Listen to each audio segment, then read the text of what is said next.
Versin sizler. Elinin yurdunun derdi qəminə ürəkdən yananın qadasını alın. Cəfası, vəfası, vüsal dəminə can verən cananın qadasını alın. Ana məhəbbəti, ata zəhməti, qardaş etibarı, bacı isməti, elə sədaqəti, dosta hörməti gözləyən insanın qadasını alın. Acaqlı həmişəm üzdün dərində, dünya əzabı var dünya üzərində. Yaxşısı yerində, pisi yerində, həqiqət yananın qadasını alın. Ulu öndərimiz prezident seçiləndə birinci səfərini Gəncəyə gəldi. Gəncə dedi mənim ürəyimdir. Gəncə mənim üçün çox doğmadır. Aqrar Universitetinin qabağında onu biz qarşıladıq.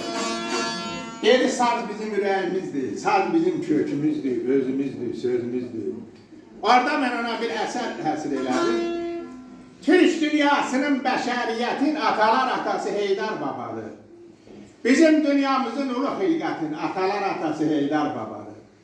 Oyaqmıyır, gecə gündüz oyaqdır. Bu millətin arxasında dayaqdır. Ölkəmizə şöylə saçan mayaqdır, atalar atası Heydar babadır. Aşıq Salih bu sözləri düz yetir. Gecələr yatmıyır, düşməni güdür. Böyük Atatürk'ün yolunu gelir, atalar atası Heydar babadır. Gelin bir alkış gelsin artık.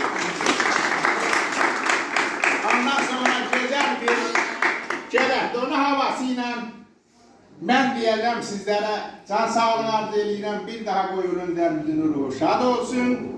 Allah Teala yerini cennet edersin.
Şöyle saçan mayağımız, uzanmazdı bayrağımız Heydar baba gelmeseydi.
Kim olardı dayağımız?